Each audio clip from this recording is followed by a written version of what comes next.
गुरु परंपरा योग संस्थान में आपका स्वागत है। हम लोग आज एक ही क्लास में पूरा कैवल्यपाद कंप्लीट करने वाले हैं। तो आज हमारा योग दर्शन भी इस स्पेशल सेशन में कंप्लीट हो जाएगा। कैवल्यपाद के मुख्य विषय जो है वो हम लोग पहले देख लेते हैं। सूत्र संख्या हम लोग जानते हैं 51, 55, 55, 34। तो कैवल्यपाद में 34 सूत्र है कुल। शुरुआत होती है 5 प्रकार से होने वाली सिद्धियों से। पहला ही सूत्र है कि 5 प्रकार से भी 5 और प्रकार से कौन कौन से हैं जिससे सिद्धियां होती हैं। और सिद्धियों से सिद्धियां होती हैं उस दौरान होता क्या है, तो चित्त बदलता है। जो उपाय हम करते हैं, जो निमित्त हम लेते हैं, उससे चित्त में जो परिवर्तन आता है, उस परिवर्तन की बात आई हुई है दूसरे सूत्र में। तीसरे सूत्र में कहा गया कि सिद्धि दिलाने वाले निमित्त जो है वो क्या करता है क्या निमित्त कुछ परिवर्तन लाता है, निमित्त सिर्फ उसमें रुकावट दूर हटाता है। तो निमित्त के बारे में कहा गया कि निमित्त जो है सिर्फ रुकावट हटाता है, प्रकृति को अपने आप पूरा कर लेती है। निर्मित चित्त किससे उत्पन्न होता है, ये चौथे सूत्र में बताया गया है। निर्मित जो चित्त है वो किससे उत्पन्न होता है, ये बहुत इंपॉर्टेंट है। प्रवृत्ति अलग अलग लेकिन चित्त एक होती है। अलग अलग प्रवृत्ति भले ही हो जाए लेकिन चित्त एक ही होता है, मुख्य चित्त। फिर ये बात आई हुई है, हम लोग देखेंगे डिटेल में क्या कहा गया है। ध्यान वाले चित्त की महत्ता, ये बहुत इंपॉर्टेंट है। छठा वाला कि ध्यान वाले चित्त जो है वो किस तरीके से महत्वपूर्ण है, कैसे वो वासनाओं से रहित होता है, ये बात कही गई है। 4 प्रकार के कर्म है जिसमें योगियों का कर्म कहा गया अशुक्ल अकृष्ण, बाकी 3 कर्म कहे गए हैं अन्य लोगों के हैं। और जो बाकी 3 कर्म है उस कर्म के प्रकार कौन कौन से हैं और उससे क्या भोग होता है, उस भोग में क्या बातें कही गई कि वासनाएं हैं, वासना कैसे जो है अनादिकाल से चली आ रही, वो सारी चीजें यहाँ 8वें 9वें में है। और नहीं, 8वें 9वें में 3 प्रकार के कर्म से भोग होता है, उस भोग की चर्चा है। कैसे हम बंध जाते हैं उसकी चर्चा है। फिर कहा गया वासनाएं कब से हैं, तो वासनाएं अनादिकाल से हैं और उसका संग्रह कैसे होता है ये कहा गया है। और उसका नाश कैसे होगा, उन वासनाओं को, उन डिजायर को हम डिजायरलेस कैसे करेंगे, 10वें 11वें में ये बताया गया है। 12वें 13वें में धर्मों में काल का भेद और स्वरूप बताया गया है, ये उसी से जुड़ा हुआ है आगे। फिर 3 गुणों से वस्तु की उत्पत्ति हुई है, यानी पूरी सृष्टि की जो रचना है उसकी चर्चा यहाँ पर एक तरीके से की जा रही है कि पूरी सृष्टि की रचना सत रज तम से ही हुई है। अलग अलग मात्रा में मिलने से अलग अलग वस्तु की उत्पत्ति हुई है, ये 14वें सूत्र में कहा गया है। 15 से 17वें सूत्र में, 15वें 16वें और 17वें सूत्र में कहा गया है चित्त और वस्तु में भेद होता है। अब यहाँ वस्तु की बात आई, 3 गुणों से वस्तु की उत्पत्ति हुई है, तो वस्तु तो उत्पत्ति भी 17 स्तंभ से, चित्त भी 17 स्तंभ से ही आया हुआ है। तो क्या चित्त और वस्तु दोनों एक ही हो जाएगा, तो यहाँ दोनों में भेद बताने के लिए 15 से 17वें तक में आया हुआ है। चित्त अलग है, वस्तु अलग है, कैसे अलग है उसकी व्याख्या दी गई है।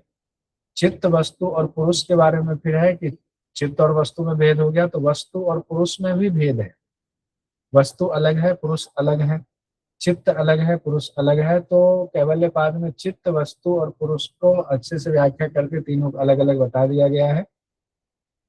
फिर कहा गया 19वें से 21वें तक में चित्त स्वप्रकाशक नहीं है, स्वप्रकाशक पुरुष है और पुरुष के प्रकाश की वजह से ही सारी सारी क्रियाकलाप हो रहा है।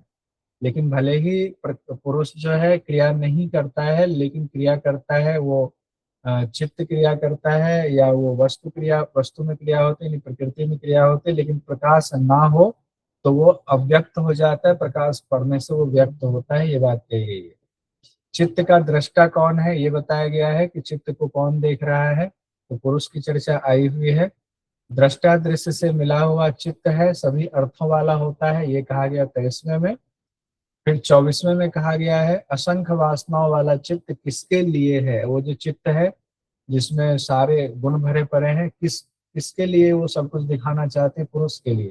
तभी तो पुरुष की विशेष दर्शन की स्थिति आएगी कि अब उसको कुछ भी देखने की स्थिति, जिज्ञासा खत्म हो गई। तो असंख्य वासनाओं वाला चित्त किसके लिए है, तो ये है आपको पुरुष के लिए। हालांकि ये बात आपको साधन पाद में भी हम लोगों ने पढ़ा हुआ था, वहां और विस्तार से बताया गया था पूरा कि भोग और अपवर्ग वाला, यहाँ पर भी उसकी जरूरत पड़ी हुई है।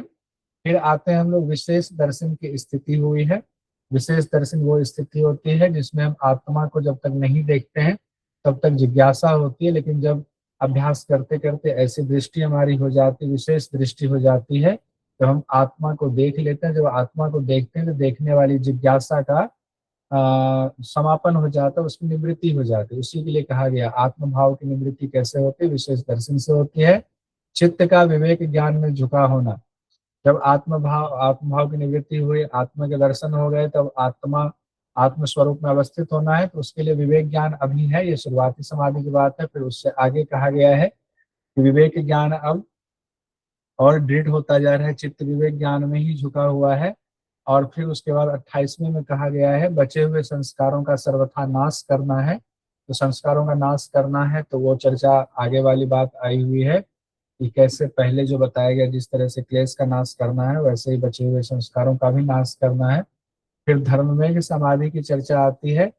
जब विवेक ख्याति दृढ़ हो जाती है तो धर्ममेघ समाधि की स्थिति आती है। फिर धर्ममेघ समाधि की क्लेश कर्म निवृत्ति वाली बात आएगी। धर्ममेघ समाधि से जो फल होता है वो, और जब वो फल की भी प्राप्ति होगी, धर्ममेघ समाधि जब सिद्ध हुआ तो योगी के ज्ञान का स्वरूप अब कैसा है।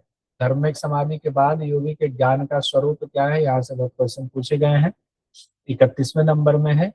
उसके बाद कहा गया है गुणों के परिणाम के क्रम की समाप्ति 32वें में हो जाती है। 32वें तक में ही हमारा कंप्लीट हो चुका है, क्योंकि गुणों यानी 17 स्तंभ के जो परिणाम है उसके क्रम की समाप्ति हो जाती है। लेकिन 33वें में ये बताया जा रहा है कि क्रम क्या है, तो इसलिए 33वां सूत्र आया कि क्रम से क्या तात्पर्य है। और फिर 34वें में कह दिया गया है कि लीजिए क्रम भी खत्म हो गया, यानी वो 17 स्तंभ अपने कारण में लीन हो गया, अव्यक्त हो गया। अव्यक्त हो गया है, खत्म कभी नहीं होता। 17 स्तंभ कभी खत्म नहीं होगा, हमेशा वो रहता है, बस अव्यक्त हो जाता है। अव्यक्त क्यों हो जाता है, क्योंकि पुरुष उससे अलग हो जाता है, पुरुष का प्रकाश अब उस पर नहीं है, इससे इसलिए अव्यक्त होता है। उसी स्थिति को कैवल्य की स्थिति कहा गया है 34वें सूत्र में। अब हम लोग एक एक करके एक एक सूत्र को देखते हैं। तो कैवल्य पाद की शुरुआत 5 तरह से होने वाली सिद्धियों से होती है। तो संयम हम लोगों ने विभूति पाद में पढ़ा, अलग अलग संयम से अलग अलग सिद्धियां होती हैं। उसके अलावा यहाँ पर बात हो रही है 5 प्रकार से होने वाली सिद्धियां कही जा रही है। ये क्रम से कई बार पूछा गया है। जन्म औषधि मंत्र तपह समाधिजा सिद्धयः, यानी जन्म से भी सिद्धि होती है, कई लोगों को मिलती है।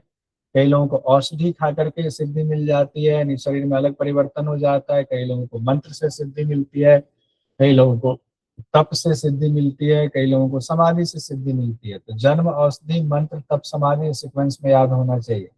हम लोगों ने इसको जब डिटेल पढ़ते हैं तो उसमें मैंने ये बताया हुआ था, बुक में भी दिया हुआ है कि याद करने के लिए निमोनिक ऐसे मन में सेट कर लीजिए। जन्म हुआ, जन्म के बाद जैसे गर्भनाल काटा जाता है तो उस पर औषधि लगाया जाता है, तो औषधि लगाया। जन्म के बाद औषधि, बच्चा थोड़ा बड़ा हुआ, गुरुकुल में गया तो मंत्र जाप करने लगा, मंत्र हो गया। जब गुरुकुल से वापस आया तो अब उसकी असली तपस्या शुरू होती है, गृहस्थ वाली तपस्या शुरू होती है। तो तप हो गया, वही कर्तव्य का पालन करना। तप से भी जब निवृत्ति मिली, सिद्धि मिली, तो वो समाधि में चला गया। ऐसे कुछ निमोनिक आप खुद से भी बना सकते हैं। फिर उसके बाद दूसरा ही जो सूत्र है वो है कि जो जन्म औषधि मंत्र तप समाधि है, इनसे जो सिद्धियां मिल रही हैं, सिद्धियां मिल रही यानी हमारे सिद्धियां मिल रही हैं, उन सिद्धियों से ऐसा क्या होता है कि हमारे शरीर में, हमारे चित्त में इनमें परिवर्तन आता है। कहा गया है जात्यंतर परिणाम प्रकृत्या पूरात, यानी प्रकृति के भर जाने से जाति का परिणाम बदल जाता है। यानी हमारी जो प्रकृति है, प्रकृति और पुरुष हुआ, तो हमारे अंदर प्रकृति है, बदलाव तो उसी में होता है। पुरुष तो कभी बदलता नहीं है, पुरुष तो हमेशा निर्विकार होता है। तो 3 गुण तो प्रकृति में होते हैं। तो जो प्रकृति है उसकी जो जाति है उसका परिणाम बदल गया। पहले जाति कुछ और थी, जैसे मान लीजिए कि मुझे कोई बीमारी हो गई, तो मेरी चित्त की, मेरे प्रकृति की वो जाति होगी कभी बीमार वाली जाति है। और मान लीजिए हमने औषधि लिया और हम पूरी तरह स्वस्थ हो गए, तो स्वस्थ वाली जाति हो गई। तो जाति परिवर्तित हो गया, जाति का परिणाम हुआ, पहले वाला परिणाम दूसरे वाला परिणाम। लेकिन निमित्त क्या हुआ, औषधि से हमें जो है वो प्राप्ति हुई है। तो प्रकृति के भर जाने से, जो प्रकृति में कोई कमी थी उसमें भर जाने से प्रकृति ने अपने आप को पूर्ण कर लिया। फिर कहा गया निमित्त प्रयोजकम प्रकृति नाम वर्ण भेदस्तु तथा क्षेत्रिकवत। अब कैसे होता है ये परिवर्तन कैसे हुआ। क्या जो हमने औषधि खाया वो औषधि आकर के मांस मज्जा बन गया, क्या उस औषधि ने आकर के कुछ ऐसा कर दिया शरीर में कमाल की सब कुछ ठीक हो गया, या वही प्रकृति है औषधि निमित्त कहा गया? नहीं, पहले किसान ही समझ ली। किसान के पास दो खेत है, दोनों खेत के बीच में उन्होंने मेड़ लगा रखा है। एक खेत में पानी दिया, दूसरे खेत में पानी नहीं जा रहा है, क्योंकि बीच में मेड़ लगी हुई है, तो दूसरे खेतों में पानी कैसे जाएगा? तो किसान कुछ नहीं करता, जा करके उस मेड़ मेड़ को काट देता है थोड़ा सा। काटने से क्या होता है, उसको पानी को खुद ब खुद रास्ता मिल गया, और खुद ब खुद वो उस खेत को भी भर देता है। जैसे मान लीजिए पेट में कीड़ा हो गया तो हमें बीमार पड़ गए, हमने औषधि लिया तो कीड़ा मर गया, जैसे ही कीड़ा मरा फिर प्रकृति हमारी पूर्ण हो गई, फिर शरीर हृष्ट पुष्ट हो गया। यहाँ कहा गया जिस निमित्त से प्रकृति का परिणाम बदलता है वो प्रकृति का प्रेरक नहीं है, वो प्रकृति को प्रेरित नहीं करता है, बल्कि प्रकृति में जो बाधा उत्पन्न हो रही थी, उसमें जो आवरण कहीं चढ़ा हुआ था उसको आकर के हटा दिया। तो प्रकृति को उसने प्रेरित नहीं किया उस निमित्त ने, बल्कि उस किसान ने आके उस खेत को प्रेरित नहीं किया, बस जो बाधा थी उस बाधा को हटाया। औषधि ने, जल रूपी औषधि ने अपने आप पूरा भर लिया हुआ। आज थोड़ा व्याख्या के साथ भी आ रहा हूँ क्योंकि ये है थोड़ा सा मुश्किल। तो जन्मजा सिद्धि में क्या होता है, जन्म से ही चित्त को ज्ञान, परिपूर्ण ज्ञान होता है। जैसे स्वामी विवेकानंद जी वगैरह थे, औषधिजा में औषधि लेकर के आप अपने शरीर में परिवर्तन लाते हैं। जैसे च्यवन ऋषि थे, मंत्रजा, मंत्र के द्वारा सिद्धि प्राप्त होते, जैसे रावण आदि जो है ये तप करते थे मंत्र के द्वारा। फिर तपजा सिद्धि हुआ। तपजा सिद्धि जो गृहस्थ लोग होते हैं, मान अपमान सबको परे रख के अपने कर्तव्य में लगे रहते हैं, और चाहे कितना भी कष्ट आ जाए फिर भी उसको कर्तव्य समझ करके करते हैं, तपजा सिद्धि हो गया। फिर समाधिजा सिद्धि है कि समाधि से जो प्राप्ति होती है, विभूति पाद में जिसका वर्णन किया गया, उसके लिए व्याख्याकार कहते हैं कि समाधि यानी धारणा ध्यान समाधियों से जो आपको सिद्धि मिलती है वो समाधिजा सिद्धि होता है। यही व्यास भाष्य के मुताबिक हम लोग एक एक लाइन देख लेते हैं। जन्मजात सिद्धि में कहा गया जन्म के द्वारा होने वाली सिद्धियां जन्मजात सिद्धि है। औषधिधा, औषधि के द्वारा, रसायन के द्वारा जो शरीर में सिद्धियां प्राप्त होती हैं वो औषधिया सिद्धि है। मंत्र के द्वारा आकाश गमन, अनिमा आदि की जो सिद्धियां प्राप्त होती हैं वो मंत्रजा सिद्धि है। तपजा सिद्धि, तप के संकल्प से जो सिद्धि होती है, तब मन मुताबिक रूप वाला हो जाता है तप से, जहां तहां वो गमन करता है, यत्र तत्र गमन करने की उसमें शक्ति आ जाती है, तब जा शक्ति हो गई। और समाधिजा सिद्धि में कहा गया है समाधिजा है सिद्धियों व्याख्याता, यानी समाधि सिद्धि पहले बताई जा चुकी है, यानी ये विभूति पाद में इसका वर्णन हो चुका है। क्रम से याद हो गया, अब इसको ज्यादा पढ़ने की जरूरत नहीं है, नोट्स आपको भेज देंगे। अब एग्जाम में पूछा जाता है किसके माध्यम से प्राप्त की जाती है, तो ऐसे भी पहले दे दिया जाएगा, 4 ऑप्शन दिया। अब कौन कौन से इसमें सही हैं तो बताइए। फिर क्रम से लगाने के लिए भी एक देखिए क्वेश्चन 2022 में आया हुआ है, क्रम से लगाइए। तो ये सब आपको कल करवाएंगे, कल आपको टेस्ट मिलेगा, बस ये एक झलक देख लीजिए। 5 प्रकार की सिद्धियों से संबंधित कौन सा है वो दिया गया है यहाँ पर, कि कौन सा है कौन सा नहीं है। तो इसमें है पूछा जा रहा है, जो नहीं है उसकी पहचान कीजिए, आगे उत्तर आपका मिल जाएगा।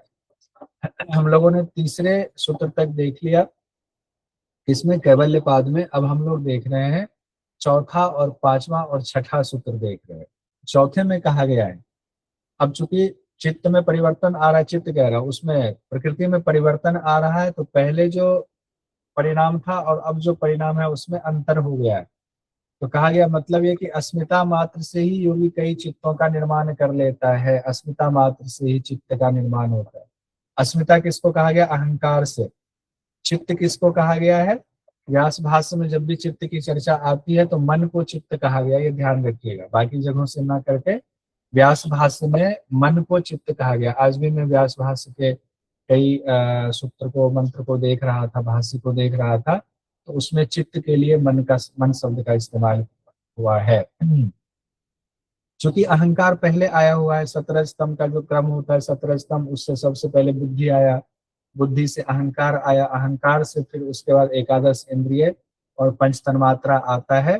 एकादश इंद्रिय में ही तो मन आता है, उसके लिए चित्त का इस्तेमाल किया गया। तो चित्त का निर्माण किससे होता है? अस्मिता मात्र से होता है। कई व्याख्याकारों ने इसकी व्याख्या ऐसे भी की हुई है कि कई शरीर को बना लेता है, जब वो अस्मिता नुगत समाधि तक पहुंच जाता है, यानी अहंकार पर विजय प्राप्त कर लेता है, तो कई शरीर वाला हो जाता है। एक ही योगी वो चाहे तो उतनी शरीर बना सकता है।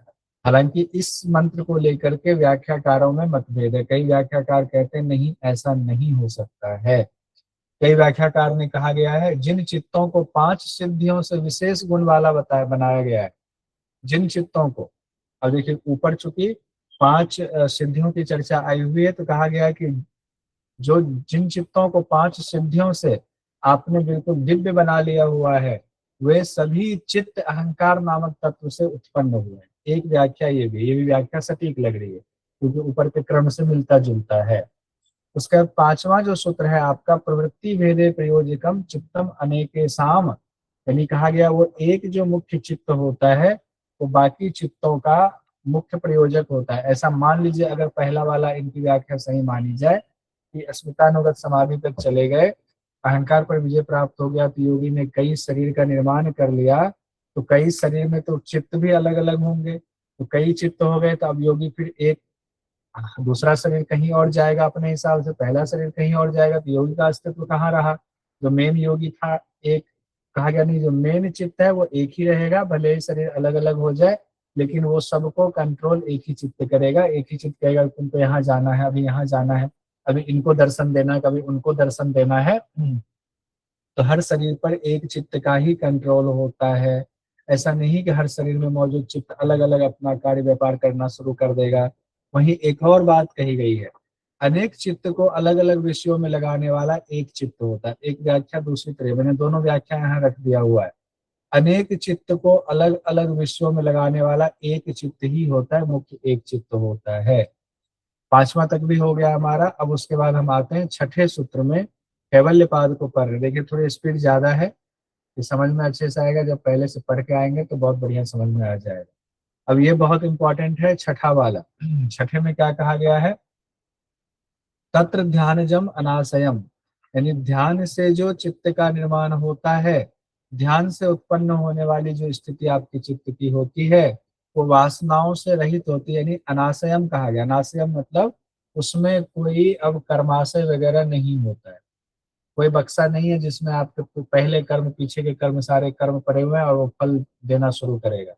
ठीक है, तो ये नहीं होता, इसको वासनाओं से रहित कहा गया, अनाशयम कहा गया है। यानी उस चित्त में डिजायर नहीं होती, वासनाएं नहीं होती हैं। यहाँ 6ठे सूत्र तक भी कंप्लीट हो गया हमारा।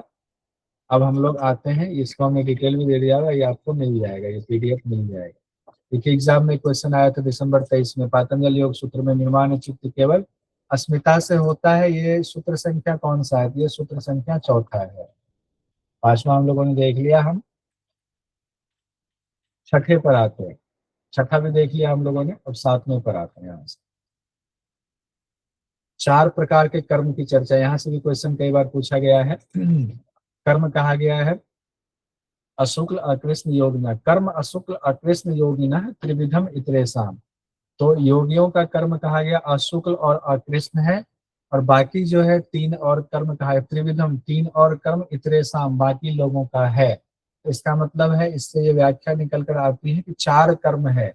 तो 4 कर्म फिर इससे साफ साफ सूत्र है, सूत्र से बहुत सारी चीजें निकलती हैं।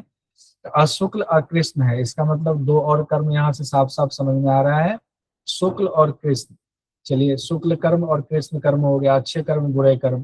तो तीसरा कर्म कौन सा हो गया? कर्म, जिसमें कि मानिए कोई व्यक्ति ऐसा है जो सिर्फ अच्छे कर्म करता है, शुक्ल हो गया। कोई व्यक्ति ऐसा है जो सिर्फ बुरे कर्म करता है, कृष्ण कर्म हो गया। कोई ऐसा है कभी अच्छा कभी बुरा करता है, तो वो शुक्ल कृष्ण मिश्रित कर्म हो जाएगा। 3 कर्म तो वो हो गया, चौथा है जो योगियों का है, अशुक्ल अकृष्ण कर्म है। इस तरह से 4 कर्म की चर्चा आई हुई। कर्म को हम लोगों ने इससे पहले भी विभूतिपाद में पढ़ा हुआ था, वो 2 कर्म की बात आई हुई थी जो कर्म के हिसाब उसमें माना गया था। कौन सा था वो सर, बताएंगे कि सोपक्रम निरुक्तरम। सोपक्रम निरुपक्रम कहा गया था। ठीक है, उस पर संयम से क्या होता है? सोपक्रम निरुपक्रम पर मृत्यु का ज्ञान सर। मृत्यु लगा। ठीक है, यानी कि वो जो 3 कर्म है, उन 3 कर्मों से ही उनके फल के अनुरूप वासनाओं की अभिव्यक्ति होती है। यानी हमारी वासनाएं, हमारी डिजायर, हम किस चीज को ज्यादा पसंद करते हैं, हर व्यक्ति की डिजायर अलग होती है, उसकी इच्छाएं होती है, लेकिन क्यों होती है इच्छाएं अलग? किसी को समोसा पसंद है, किसी को नहीं पसंद है। किसी को नॉनवेज पसंद है, किसी को बिल्कुल सात्विक पसंद है। क्यों है? क्योंकि पहले के कर्म के अनुसार उसके अंदर वो भरा पड़ा है, उसके फल के अनुरूप अब वो उसका व्यवहार वैसा हो रहा है। उसकी अभिव्यक्ति, वासनाओं की जो अभिव्यक्ति हो रही है, डिजायर जो निकल करके उभर कर सामने आ रहे हैं, वो पहले के उन 3 कर्मों की वजह से आ रहे हैं। ये 8वें सूत्र में कहा गया है। और 9वें सूत्र में महर्षि पतंजलि कहते हैं कि चूंकि बहुत लंबे समय से आपके ये सारे कर्म पड़े हुए हैं, तो ये मत सोचिए कि जाति देश काल बदल गया तो जो है आप पहले इस जन्म में जो करना है कर लो, इस जन्म में जिससे कर्जा लेना जो करना है कर लो, अगला जन्म हमारा होगा तो कौन जानता है, हम तो बचे रहेंगे। ऐसा नहीं है। उसी के लिए 9वां सूत्र दिया गया है, जाति देश काल व्यवहिता नाम अप्य अनंतर्यम स्मृति संस्कारयोर एक रूपत्वात्। यानी जाति देश काल भले ही बदल जाए, जाति मतलब अभी मनुष्य है, अगले जन्म में कीट पतंग बन जाए, हाथी घोड़ा कुछ बन जाए, देश भले बदल जाए कि अभी हम दिल्ली में हैं और अभी बीकानेर में पहुंच गए, लाडनू पहुंच गए, वहां जन्म हो गया, या काल बदल जाए, कोई भी काल बदल जाए, उसके बदलने के बावजूद जो कर्म हमारा किया हुआ है वो रहेगा। क्यों? कि वासनाओं और संस्कारों की समीपता की वजह से, स्मृति और संस्कार की वजह से, एक रूपता होने से, स्मृति और संस्कार में एक रूपता होती है। समय समय पर पूर्व जन्मों के संस्कार भी उठते रहते हैं, इसीलिए पूर्व जन्म के संस्कार उठते रहते हैं, छोड़ेगा नहीं। किसी का आपने ले लिया, अगले जन्म में भी वो चीजें आपको परेशान करेंगी। ये सूत्र भूलेंगे नहीं, क्योंकि उदित जी को लेकर के इसमें पिछले क्लास में पिछले साल चर्चा हो चुकी थी। तो 4 कर्म भी हमारा हो गया, उसको भी छोड़ देते हैं। हाँ, यहाँ पर ये देखिए, एक बार क्वेश्चन पूछा गया, बहुत पहले का क्वेश्चन 2017 का है, जब योग में शुरू हुआ था। अच्छा, जब योग में शुरू हुआ था यूजीसी नेट, तब का ये क्वेश्चन है। क्या कहा गया है? शुक्ल शुक्ल कृष्ण, कृष्ण अशुक्ल अकृष्ण। तो शुक्ल हो गया आपका पुण्य, शुक्ल कृष्ण हो गया पुण्य और पाप, पुण्य और पाप दोनों, कृष्ण हो गया पाप, और अशुक्ल अकृष्ण हो गया पुण्य और पाप से रहित। इससे ज्यादा समय इस पर नहीं देंगे। इसी तरीके से एक क्वेश्चन और पूछा महर्षि पतंजलि के अनुसार योगी का कर्म किस प्रकार का होता है? तो अशुक्ल अकृष्ण वाला होता है। अब हम लोग आ रहे हैं 9वें सूत्र पर आ रहे हैं। 9वां सूत्र तो देख लिया, 10वें पर आएंगे। क्वेश्चन में एक बार इसको देख लेते हैं। किसके व्यवधान के बावजूद स्मृति और संस्कार एक रूप रहते हैं? कौन सा व्यवधान आता है? जाति देश और काल। कौन कौन सा? जाति देश काल।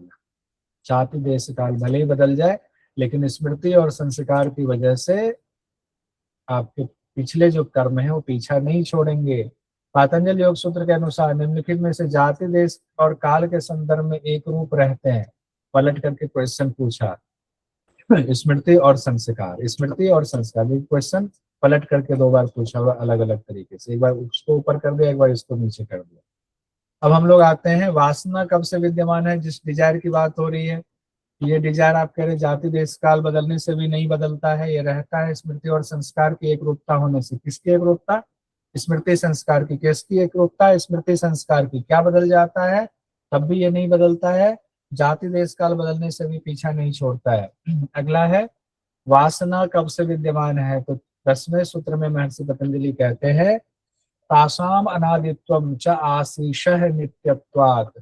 सदा नित्य बने रहने की इच्छा, कि मैं हमेशा रहूं, मैं तो हमेशा रहूं, मैं ऐसे फिट रहूं, मैं ऐसे सुंदर बना रहूं, ये सारी इच्छाएं जो होती है, ये वासनाएं अनादि का, ये इच्छाएं भी वासनाएं हैं, ये अनादिकाल से विद्यमान है।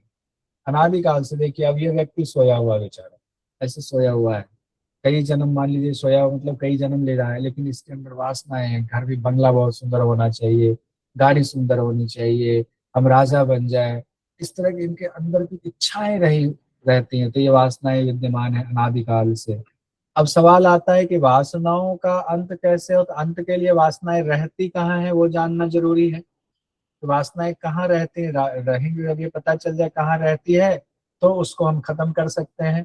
तो महर्षि पतंजलि कहते हैं, हेतु फल आश्रय आलम्बने संगृहीतत्वात् एषाम अभावे तद अभावः।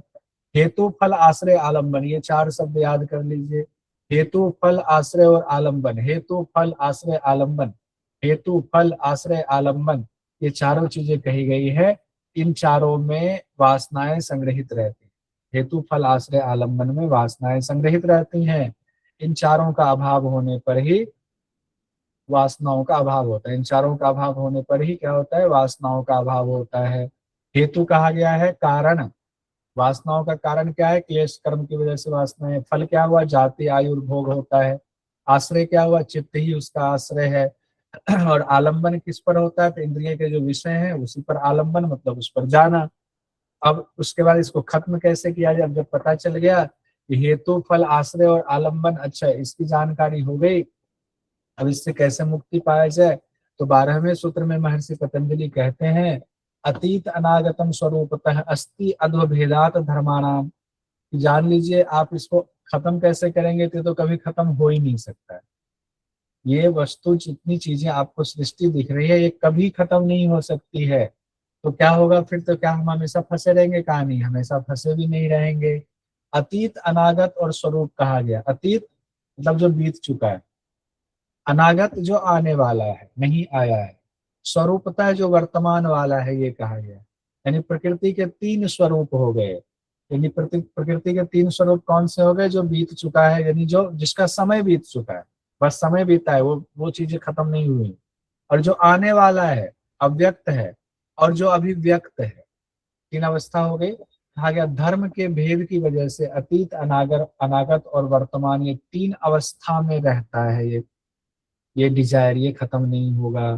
तो डिजायर से यहाँ कहा गया वो वस्तु, क्योंकि वस्तु से पर ही डिजायर होता है, तो वस्तु का कभी अभाव नहीं होता है।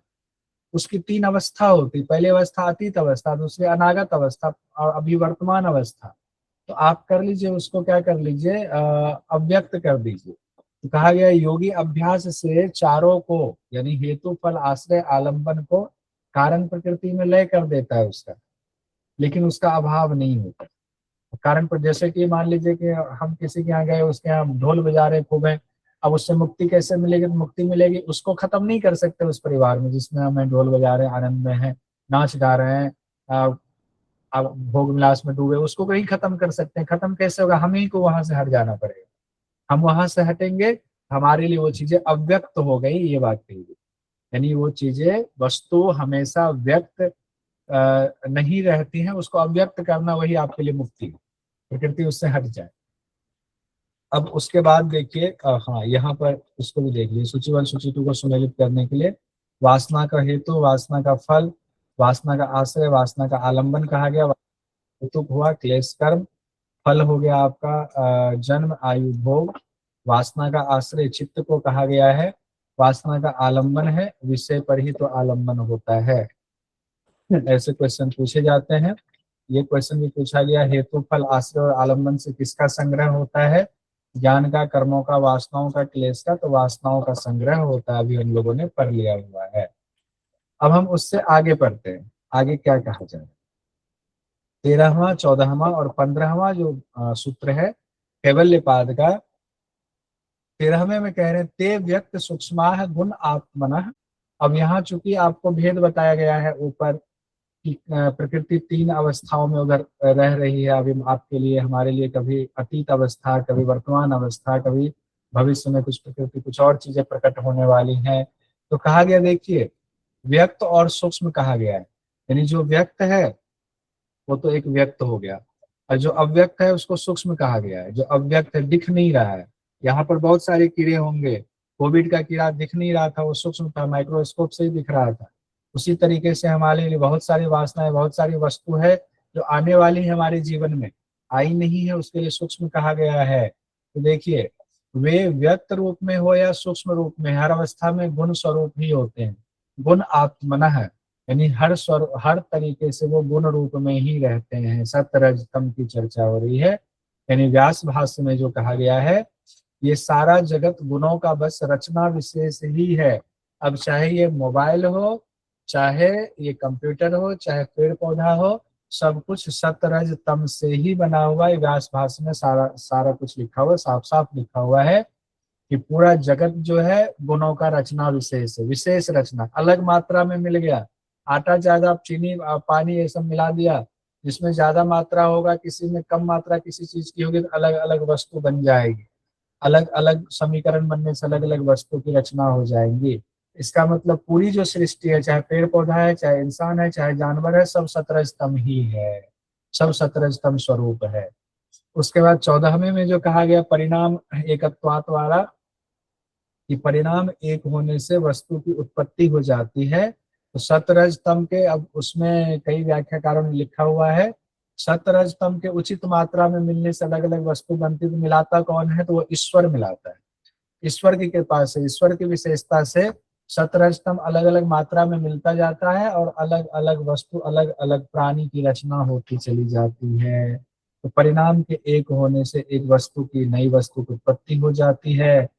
अब यहाँ देखिए 15वें में कहा गया है वस्तु साम्य चित्त भेदात तयो विभक्त पंथा। 15वें की जरूरत क्यों हुई, इसलिए हुई है कि यहाँ 17 स्तंभ बताया गया कि सृष्टि में जो कुछ भी है वो 17 स्तंभ से ही है। तो हमारा चित्त भी तो 17 स्तंभ से है, और ये पेड़ पौधा, ये वस्तु भी 17 स्तंभ से है। अगर ये चश्मा का बॉक्स है, ये भी 17 स्तंभ से बना है, तो क्या हमारा चित्त और हमारा जो ये बॉक्स, चश्मे का बॉक्स है, दोनों एक ही हुआ, या इसमें कुछ भेद है? कहा नहीं, दोनों में भेद है, दोनों में भेद है, ध्यान रखें।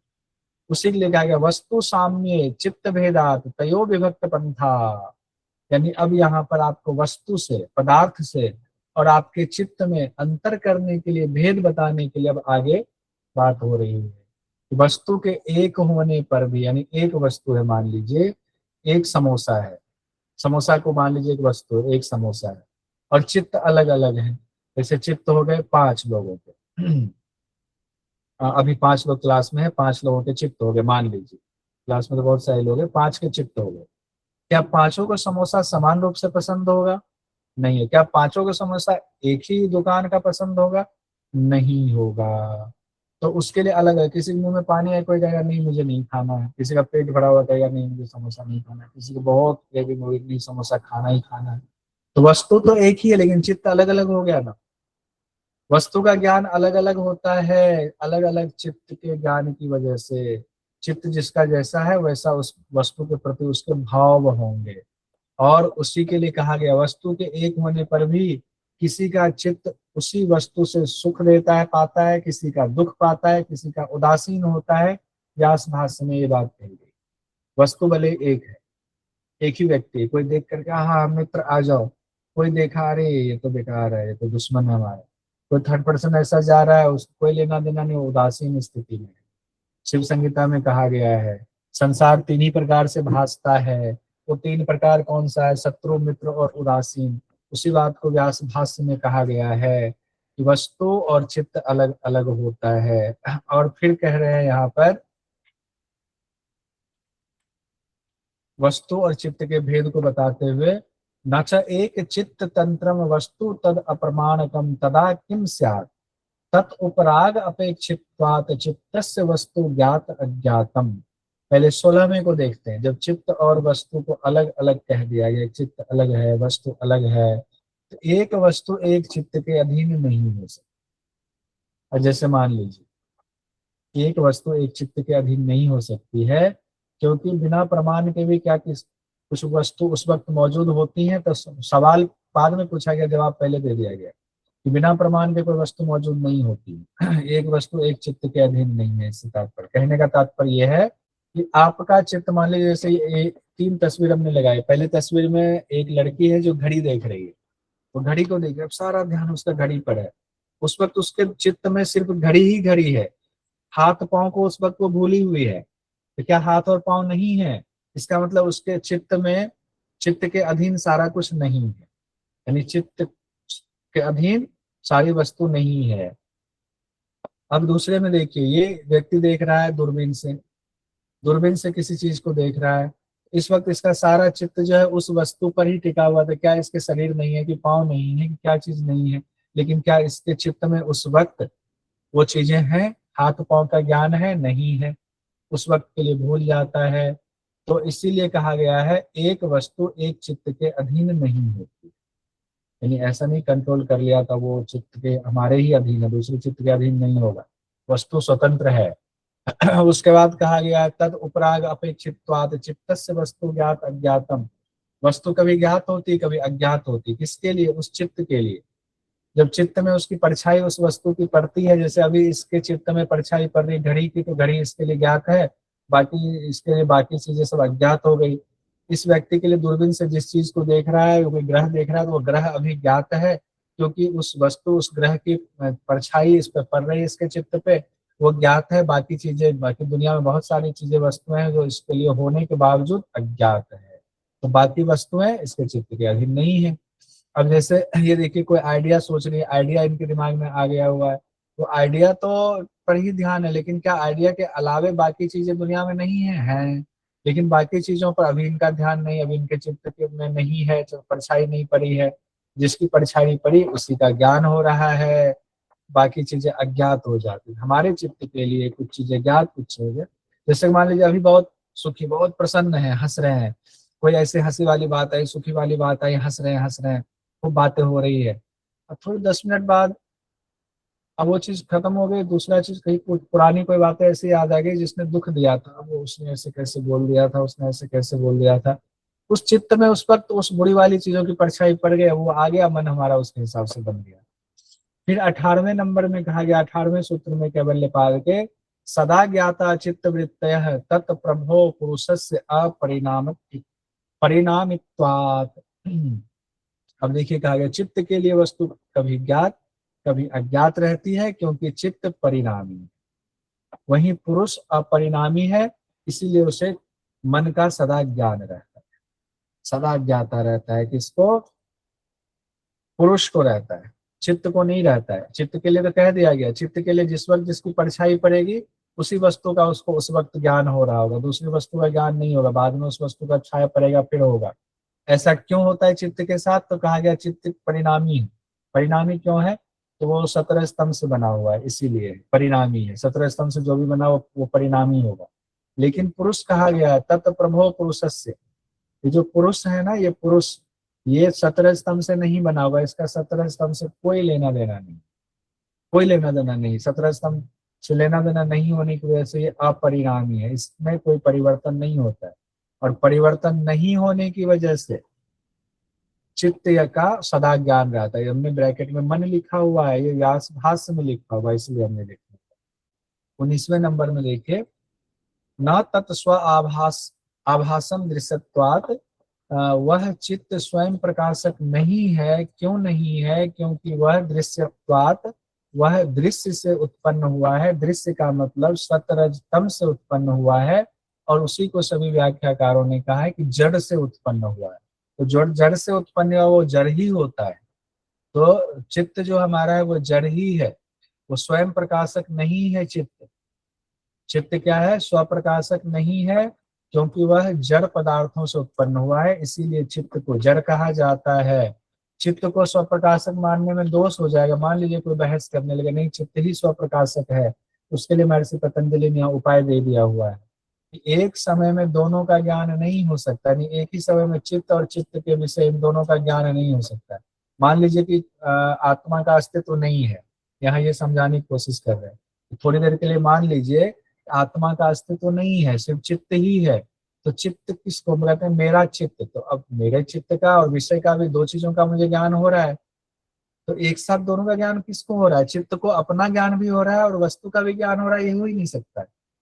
चित्त को तो सिर्फ वस्तु का ज्ञान हो सकता है, क्योंकि ऊपर कह दिया गया है कि जिसकी परछाई पड़ेगी उसी का ज्ञान उसको हो रहा है। तो अब चित्त का भी ज्ञान किसको हो रहा है? इसका मतलब तीसरा भी कोई है, यानी एक ही समय में चित्त को खुद का भी ज्ञान हो और विषय का भी ज्ञान हो, दोनों ज्ञान ऐसा हो ही नहीं सकता है, इसमें दोष हो जाएगा। फिर आगे कहा गया उसी को और समझाते हुए, व्यास भाष्य के मुताबिक कहा गया एक ही समय में चित्त अपने स्वरूप और विषय दोनों का ज्ञान प्राप्त नहीं कर सकता है। अब आगे कहा गया है इसकी व्याख्या और, चित्त अंतरे दृश्य बुद्धि बुद्धेर रति प्रसंग स्मृति संस्करश्च स्मृति संकरश्च, यानी चित्त अंतर दृश्य, एक चित्त के अंदर दूसरे चित्त को अगर दृश्य मान लिया जाए, चित्त कह रहा है नहीं मैं ही जान रहा हूं, मैं ही अपने चित्त को जान रहा हूं, मैं भी चित्त ही हूँ, तो मैं चित्त हूँ तो मेरा चित्त है, तो मैं कौन हूँ? फिर मैं चित्त हूँ, उस मैं को कौन जान रहा होगा? फिर दूसरा चित्त जान रहा होगा, और वो चित्त भी मैं हो गया, तो उस चित्त को कौन जानेगा? तीसरा चित्त जानेगा। बुद्धि बुद्धि यानी अगले चित्त द्वारा अगले चित्त को जाना जाएगा। ये क्रम कभी खत्म ही नहीं होगा। अति प्रसंगा यानी दोष उत्पन्न हो जाएगा। स्मृति संकरश्च ऐसा हुआ तो स्मृति में मिश्रण हो जाएगा, आपको कुछ याद ही नहीं रहेगा। स्मृति मिश्रण, इसका चित्त वो, उसका चित्त वो, चित्त का चित्त मैं अपने चित्त का चित्त हूँ, मैं अपने चित्त का चित्त हूँ, आगे दोष उत्पन्न हो जाएगा। ऐसा नहीं हो सकता है। यानी चित्तांतर दृश्य बुद्धि बुद्धि अति प्रसंग है स्मृति संकरश्च, ये नहीं हो सकता है। अब आगे देखिए क्या कहा जा रहा है, युक्ति संगत नहीं है। तो यहाँ पर कहा गया इसीलिए हमें यह मानना पड़ेगा कि कोई आत्मा है यानी पुरुष है, जो कि चित्त का ज्ञान जिसको है, वो गुणों से परे है, उसको हमेशा अपने चित्त का ज्ञान रहता है।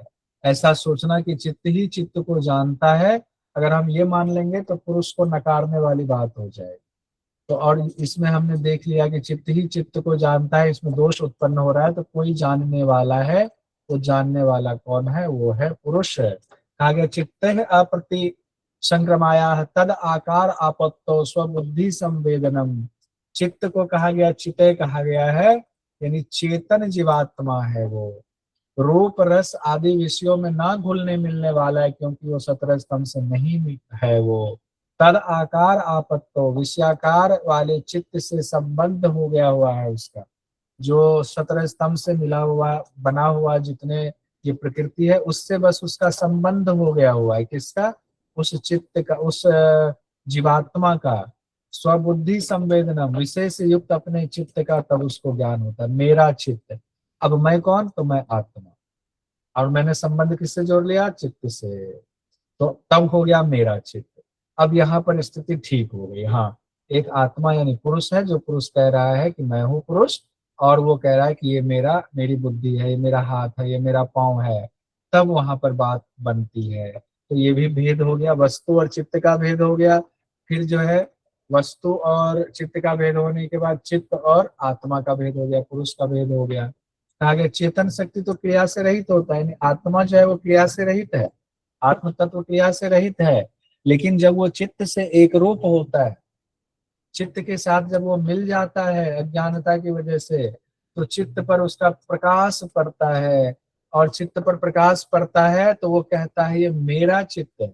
जैसे आप टॉर्च लेकर अंधेरे में गए, टॉर्च जलाया और वहां कोई सामान दिख गया, तो कहा मेरा सामान है, क्योंकि प्रकाश पड़ा दिखा तो ये मेरा है। वो आपका है नहीं, आपने संबंध जोड़ लिया। अपने चित्त से मतलब है पुरुष जिस चित्त से संबद्ध हो गया हुआ, जुड़ गया हुआ, उसकी चर्चा हो रही है।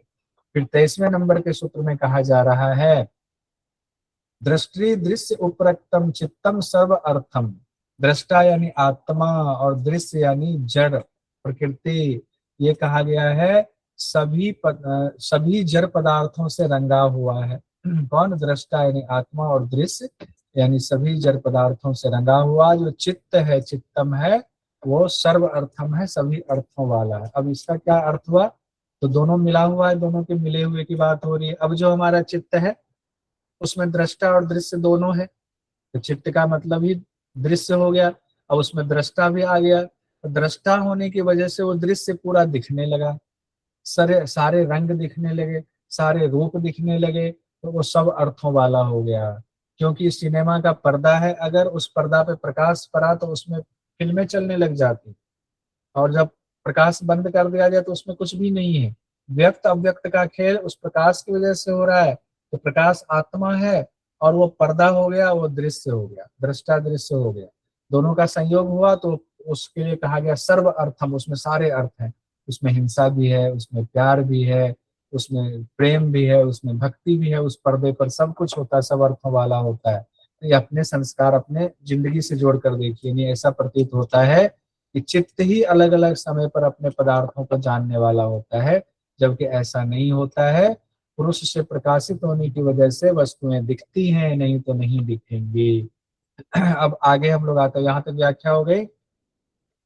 फिर महर्षि पतंजलि कहते हैं 24वें सूत्र में तद असंख्येय वासना भी चित्रम अपि अर्थम संहत्य कारित्वात। यानी असंख्य जो वासनाएं भरी हुई है, उसके वासनाओं के भरा होने के बाद भी चित्त के लिए वासनाएं नहीं है, जैसे मेरे मन में है कि मुझे बहुत लंबी वाली गाड़ी चाहिए, तो वो मेरे लिए नहीं है, मतलब मेरे चित्त के लिए नहीं है। वो वासनाएं चित्त के लिए नहीं है। वासनाएं तो चित्त में ही उत्पन्न हो रही, वहीं संग्रहित हो रही है, लेकिन उसका भोग करने वाला कोई और है, वो किसी और के लिए है। किसके लिए है वो? परार्थम, तो परार्थम कहा गया है, पुरुष है। और ये हम लोगों ने द्वितीय पाद में पढ़ा हुआ था, साधन पाद में, भोग अपवर्ग वाली बात की, भोग और अपवर्ग कराती है वो दृश्य, वो प्रकृति।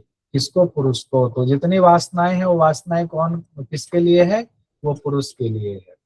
अब जब उन सारी वासनाओं को पुरुष ने देख लिया, सारी वासनाओं को भोग लिया, सारे भोग को भोग लिया, कहता अब तो भोगने के लिए कुछ बचा नहीं, जितना था सब देख लिया। अब कहीं जाते हो देखने के लिए, एक ही फिल्म को कितनी बार देखो? 2 बार, 4 बार, 10 बार, 100 बार देख लिया।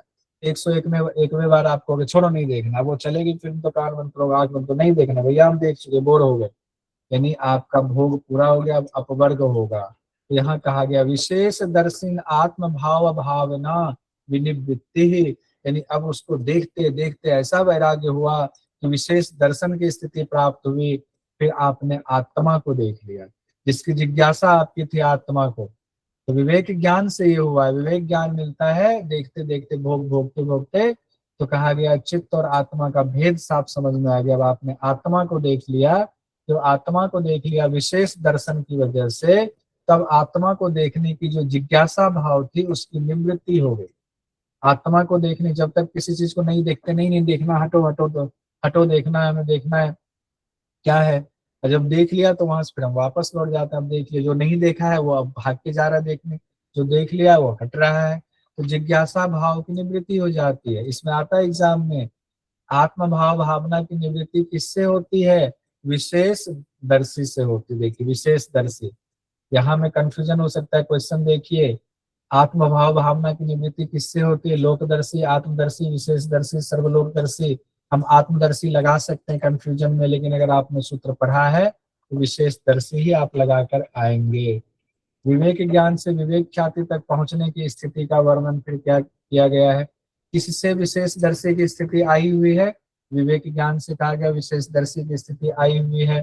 फिर कहा गया चलिए विवेक ज्ञान से जब आत्मा का दर्शन हो गया तो आत्म स्वरूप में अवस्थित भी हो जाए। अभी आत्म स्वरूप में अवस्थित नहीं हुए हैं, अभी दर्शन हुआ, यानी सबीज समाधि लगी है। अभी अभी तो सिर्फ दर्शन हुआ है कि आत्मा कुछ है। कहा गया तदा विवेक निम्नम कैवल्य प्राग भारम चित्तम, यानी तब जो है वो विवेक, तब जो चित्त हमारा है वो विवेक ज्ञान से जो आत्मा के दर्शन हुए, तब विवेक ज्ञान में ही डूबा हुआ है। प्राग भारम, सामर्थ्य से युक्त है। कौन से सामर्थ्य से? विवेक ज्ञान के सामर्थ्य से युक्त है। यानी अब चित्त पूरी तरह विवेक ज्ञान में झुका हुआ है। यानी अब उनके अंदर जिज्ञासा हो गई है कि हमें उस आत्म अवस्था में अवस्थित होना, यानी कैवल्य की प्राप्ति करनी है। और उस दौरान होता क्या है, जब वो कैवल्य प्राप्ति की तरफ बढ़ता है, तब होता है तत्छिद्रेषु प्रत्यय अंतराणी संस्कार, तब उसके बीच बीच में संस्कार उभरने लग जाते हैं, दूसरे संस्कार आ जाते हैं। हम जा तो रहे रास्ते में, बीच में रुक गए, भूजा खाने लगे, जा रहे थे कहीं, बीच में रुक गए रास्ता भटक करके। तो बीच बीच में विवेक ज्ञान से समाधि के रास्ते में पहुंचने के दौरान दूसरे दूसरे भी संस्कार जो भी बचे हुए हैं वो बीच बीच में उभर जाते हैं। तो हमारा विवेक ज्ञान का प्रवाह टूटता जाता है। इस दौरान संस्कार, क्योंकि पुराना वाला भी अभी मौजूद है, उस संस्कार को 28वें नंबर में कहा गया। कैसे उन संस्कारों को लय करेंगे, कैसे हटाएंगे? तो हानम ऐसाम क्लेशवद उक्तम, याद कीजिए। अब हम लोग किसको याद करेंगे? तो साधन पाद के 10वें और 11वें सूत्र को याद कीजिए। वही बात यहाँ कही जा रही है, हानम ऐशाम क्लेशवद उक्तम। इनका हानम करने को कैसे लय करना, खत्म करना है? तो जैसे क्लेश को आपने खत्म किया था, क्लेश कहाँ पढ़ा था हम लोगों ने? साधन पाद में। क्लेश को कैसे खत्म किया था? तो 3 तरीके से खत्म किया था। कौन सा 3 तरीका था? तो क्रिया योग से पहले तनु किया था, फिर हम लोगों ने किया हुआ था ते प्रति प्रसव हेया सूक्ष्माह, और फिर हम लोगों ने यहाँ देखा था ध्यान हेया तद्वृत्तय। ये तीनों सूत्र हम लोगों ने देखा हुआ था। उस क्लेश के नाश के लिए सूक्ष्म करते करते पूरी तरह नाश करना है 3 स्टेप्स में, उसी के लिए कहा गया उसी तरीके से करना है। ये यहाँ से दोनों को जोड़ लीजिएगा। और विवेक ज्ञान की प्राप्ति कहाँ से होती है? अष्टांग योग से हम लोगों ने पढ़ा हुआ था। अब क्वेश्चन देखिए कैसे पूछा गया था। जून 23 का क्वेश्चन है, हानम एसाम क्लेशवद उत्तम संबंधित है संस्कारों से, विकारों से, आत्म भावना से, वासनाओं से। तो संस्कार ही तो बीच बीच में उभर रहे हैं ना, उसी के लिए तो क्लेश की तरह इन संस्कारों को खत्म करने की बात हो रही है। जैसे क्लेश को खत्म किया, वही उपाय वही हथियार लाओ यहाँ पर। ये जो संस्कार विवेक ज्ञान के रास्ते में बीच बीच में उभर आ रहा है, उन संस्कारों को खत्म किया। और फिर जब उन संस्कारों को क्लेशवद उत्तम की तरह खत्म कर दिया, तब अब कोई संस्कार बीच में नहीं हो रहे हैं, अब सिर्फ विवेक ज्ञान ही विवेक ज्ञान है। विवेक ज्ञान की ख्याति चारों ओर फैल गई है, उसके अलावा कुछ है ही नहीं। तब धर्म में एक समाधि की अवस्था प्राप्त होती है। कहा गया, प्रसंख्याने अपि अकुशीदस्य सर्वथा विवेक ख्याते धर्म मेघ है समाधि। यानी जब पूरी तरीके से विवेक ख्याति सारे संस्कार का नाश हो गया हुआ है, सर्वथा विवेक ख्याति हो गया हुआ है, उस अवस्था का नाम दिया हुआ है धर्म मेघ समाधि। उस अवस्था का नाम क्या है? धर्म मेघ समाधि। प्रसंख्या ने विवेक ख्याति प्राप्त होने पर, अकुशीदत से सिद्धियों से लगाव खत्म हो जाने पर, सर्वथा विवेक ख्याति सभी तरफ विवेक ख्याति ही विवेक ख्याति है, तब उस स्थिति का नाम है धर्म मेघ समाधि। और जब वो स्थिति प्राप्त हो गई तब क्या होगा? कहा गया तब होता है ततः क्लेश कर्म निवृत्ति। यानी अब सारे क्लेश और कर्म से हमारी निवृत्ति होगी। देखिए निवृत्ति शब्द कहा गया, नहीं कहा गया क्लेश और कर्म खत्म हो गए, हमारे लिए खत्म हुए, हमारे लिए निवृत्ति हुई। क्लेश कर्म कुछ भी खत्म नहीं हुआ, ये अव्यक्त हो जाएगा, इसका कभी नाश नहीं होता है। वासनाओं का नाश नहीं होता, पदार्थों का नाश नहीं होता है, ये अव्यक्त हो गए हुए हैं। यानी धर्मिक समाधि से क्लेश और कर्मों की निवृत्ति हो गई है। क्लेश है 5 हम लोगों ने पढ़ा हुआ है, कर्म हम लोगों ने पढ़ा हुआ है 3। यहाँ 3 क्यों पढ़ा हुआ है? ये क्योंकि चौथा तो योगियों का है, इसीलिए यहाँ 3 लिखा हुआ है। क्वेश्चन एक पूछा गया था, योग सूत्रानुसार क्लेश कर्म की निवृत्ति का उपाय है धर्मिक समाधि। दूसरे तरीके से पूछा जा सकता है, धर्मिक समाधि से क्या होता है, फल क्या है?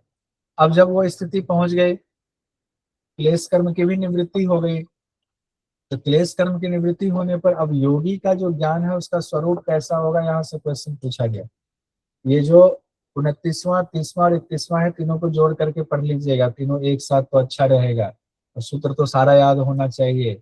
तदा सर्व आवरण मल अपेतस्य ज्ञानस्य आनंत्यात ज्ञेयम अल्पम। उसके ज्ञान की स्थिति है वो सब प्रकार के, चूंकि तदा सर्व आवरण सभी प्रकार के आवरण मल जो है अपेतस्य वो हट चुका है, यानी उसके प्रकाश पर, उसके आत्मा पर जितना अज्ञान रूपी पर्दा था, आवरण था, सारा वो आवरण मल वो हट चुका है। तब उसका ज्ञान क्या हुआ है? अनंत ज्ञान हो गया उसको। अब जानने के लिए कुछ शेष नहीं है। ज्ञेयम अल्पम, बहुत ही कुछ ऐसा चीज होगा जो उसकी जानकारी के लिए नहीं के बराबर रह गया, यानी उसका ज्ञान जो है वो पूरा विख्यात हो गया है, सब कुछ उसको ज्ञात हो गया हुआ है। अल्पम शब्द हालांकि है तो थोड़ा सा बचा हुआ है अभी। थोड़ा सा क्यों बचा हुआ है उसकी चर्चा अभी हम लोग करेंगे, क्योंकि गुणों का अभी गुणों का क्रम रुकना अभी बाकी है। यानी कि जानने योग्य विषय बहुत थोड़ा, मतलब नहीं के बराबर रह जाता है। अब ये क्वेश्चन दिसंबर 23 में पूछा गया था। देखिए ये क्वेश्चन बहुत टफ था। योग सूत्र में धर्मिक समाधि की अवस्था में ज्ञान की प्राप्ति के अंतर्गत वर्णित है क्लेश कर्म निवृत्ति, आनंत्यात ज्ञेयम अल्पम, चित्तम सर्वार्थम, हानम ऐसम क्लेशवद उत्तम। धर्मिक समाधि की अवस्था में ज्ञान की प्राप्ति में क्या कहा गया है? क्लेश कर्म निवृत्ति नहीं होगा, क्लेश कर्म निवृत्ति नहीं होगा, अनंत्यात ज्ञेयम अल्पम होगा, अनंत्यात ज्ञेयम अल्पम होगा, ये बी और सी होगा। चित्तम सर्वार्थम भी नहीं, हानम ऐसम क्लेशवद उत्तम भी नहीं होगा, क्योंकि देखिए सवाल क्या पूछा जा रहा है, इस सूत्र को देखिए फिर से। तदा सर्व आवरण मल मल अपेतस्य, और फिर कहा गया है ज्ञानस्य अनंत्यात ज्ञेयम अल्पम, ज्ञानस अनंत्यात ज्ञेयम अल्पम की स्थिति आ गई हुई है। अब आगे कह रहे हैं, अब यहाँ 32वें में मामला फिनिश हो जा रहा है। तब अब जो बहुत कम जानने के लिए रह गया हुआ, अब वो स्थिति भी खत्म होने वाली है। ततः उसके बाद कहा गया है, ततः कृतार्थानाम परिणाम क्रम समाप्ति ही गुणानाम। अब जो तीनों गुण हैं, उस वो गुण हमें फंसा के रखा हुआ है। क्यों फंसा के रखा हुआ है, उसका क्रम चल रहा है। अभी ये गुण है, थोड़ी देर बाद गुण अपना क्रम बदल करके अच्छा, कभी अच्छा वाला बदल करके बुरा वाला, कभी सत, कभी रज, कभी तम उठता बैठता रहेगा, हम उसमें फंसे फंसे रहेंगे। अगर उसका क्रम ही बदल जाए, बंद हो जाए, पूरी तरह क्रम बंद हो जाए, ततः कृतार्थानाम, यानी धर्म में समाधि के सिद्ध होने पर उन तीनों गुणों का परिणाम का क्रम ही समाप्त हो जाता है। गुणानाम, उनका, उन गुणों का परिणाम का क्रम समाप्त हो जाता है। उन गुणों के परिणाम का क्रम समाप्त हुआ, मामला फिनिश, यानी आत्मावस्था में अवस्थित हो गए। अब उसका क्रम समाप्त हो गया, मेरे लिए समाप्त हुआ है, जिसको मुक्ति मिली उसके लिए समाप्त हुआ है। कहने का तात्पर्य ये है, जो योगी साधक हैं उनके लिए समाप्त हुआ है। अब उनको मुक्ति मिलने वाली है, यानी मिल ही चुकी है। लेकिन यहाँ पर महर्षि पतंजलि कह रहे क्रम को भी थोड़ा सा समझ लो, क्योंकि यहाँ से भी क्वेश्चन बहुत पूछेगा। क्षण प्रतियोगी परिणाम अपरांत निर्ग्राह्य क्रम है। वो क्रम क्या है? जो क्षणों का प्रतियोगी है। क्षण क्षण, एक एक क्षण। जब हमने क्लास शुरू किया अभी 8:17 पर, तो उससे लेकर के अभी 9:19 हो रहा है। क्षण क्षण करके 1 घंटा 2 मिनट हो गया। 1 घंटा 2 मिनट का जो पूरा समय हुआ है, कैसे हुआ? क्षण क्षण करके। और ये क्षण क्षण जो आगे बढ़ा, कैसे बढ़ा? क्रम से आगे बढ़ा। अचानक से 8:17 से 9:19 नहीं हो गया।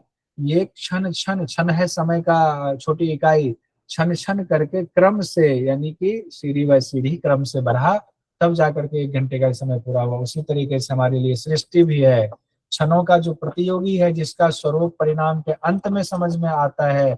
1 घंटा हो गया, अब क्लास का समय हो गया, अब हमें नहीं पढ़ाना, अब हमें मुक्ति चाहिए क्लास से।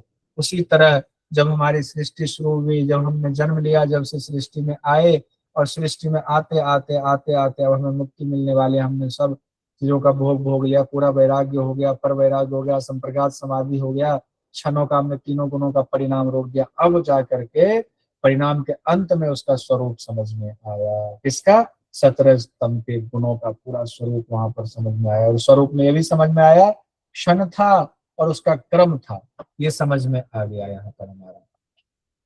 अब जब ये समझ में आ गया, तब क्या होता? तब फिर रहा ही क्या? वो गुण तीनों अपने लीन हो जाएंगे। लेकिन उससे पहले 1-2 क्वेश्चन देख लिए, नहीं पहले ये देख लेते।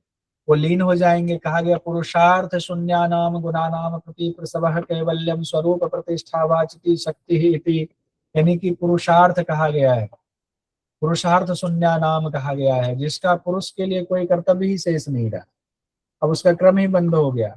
अब हमारे लिए, इस पुरुष के लिए उसका कोई कर्तव्य शेष नहीं रहा, ना उसको भोग कराना है और ना कुछ है, कोई कर्तव्य शेष नहीं, अपवर्ग भी करा दिया है।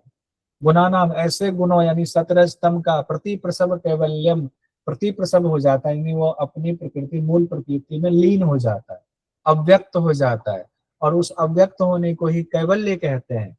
या दूसरी भाषा में कहा गया है स्वरूप प्रतिष्ठा वाचिति शक्ति रीति, यानी वो जो आत्मा है, उसका जो असली स्वरूप है, वो अपने असली स्वरूप में प्रतिष्ठित हो जाता है, वही कैवल्य है। ये कैवल्य को अगर बीच में रखें, तो कैवल्य के एक तरफ कहने का तरीका ऐसे है कि ये भी कैवल्य, इधर से भी जाओ तो भी कैवल्य, और इधर से भी जाओ तो भी कैवल्य, बस कहने का तरीका बदल गया हुआ है। यहाँ हमें मिल गया कैवल्य। अब यहाँ जो 2 क्वेश्चन हमने कहा वो देख लीजिए, जो पूछा गया उसको, ताकि कल आप कर पाएंगे। महर्षि पतंजलि के अनुसार क्षणों के किस प्रतियोगी का स्वरूप परिणाम के अंत में समझ में आता है? तो क्रम का होगा। क्रम का पूछे तो क्षण का होगा। ये महर्षि पतंजलि के अनुसार जिसका स्वरूप परिणाम के अंत में समझ में आता है, वो क्या है? क्रम है। ये क्वेश्चन पूछा गया है। यहाँ हमारा कैवल्य पाद भी संपन्न हो गया।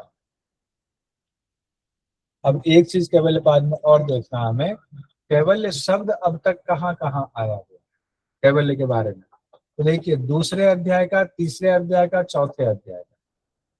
दूसरे अध्याय में 1 बार कैवल्य शब्द आया हुआ, तीसरे अध्याय में 2 बार आया हुआ, और चौथे अध्याय में 2 बार आया हुआ 1 2 2, यानी कि 5 बार आया। 5 बार में पहले में नहीं आया हुआ, पहला छोड़ दिए, पहला खाली, दूसरे में 1, तीसरे में 2, चौथे में 2, ऐसे आया हुआ है। पहला खाली, दूसरे में 1 के बार कैवल्य का, दूसरे में 2 बार कैवल्य शब्द, तीसरे में 3 बार कैवल्य शब्द आया है सूत्र में। कहाँ आया? 25 50 55, 25 50 55, शुरुआत से निकाले। 25 50 55, 25 हो गया दूसरे के लिए, 50 55 हो गया तीसरे के लिए, चौथा वाला एक याद करना पड़ेगा। 26 34 26 34, चौथे का 26वां, चौथे का 34वां, चौथे का 26वां, चौथे का 34वां, ऐसे याद कर लेंगे। तो ये भी अगर कैवल्य से संबंधित आ गया तो सूत्र संख्या आपको आसानी से याद हो जाएगा। यहाँ कैवल्य पाद आपका संपन्न हो गया। जो पढ़ के आए होंगे उनको बड़ा आनंद आया होगा। ज्ञान मुद्रा में शांति मंत्र से जोड़ेंगे। हरि ओम मा ओम द्यौ शांति अंतरिक्षगुं शांति पृथ्वी शांतिरापः शांति औषधयः शांति वनस्पतयः शांतिर्श्वे देवाः शांति ब्रह्म शांति सर्वगुं शांति शांतिरेव शांति श्यामा शांतिरेधि। ओम शांति शांति शांति। हरि ओम।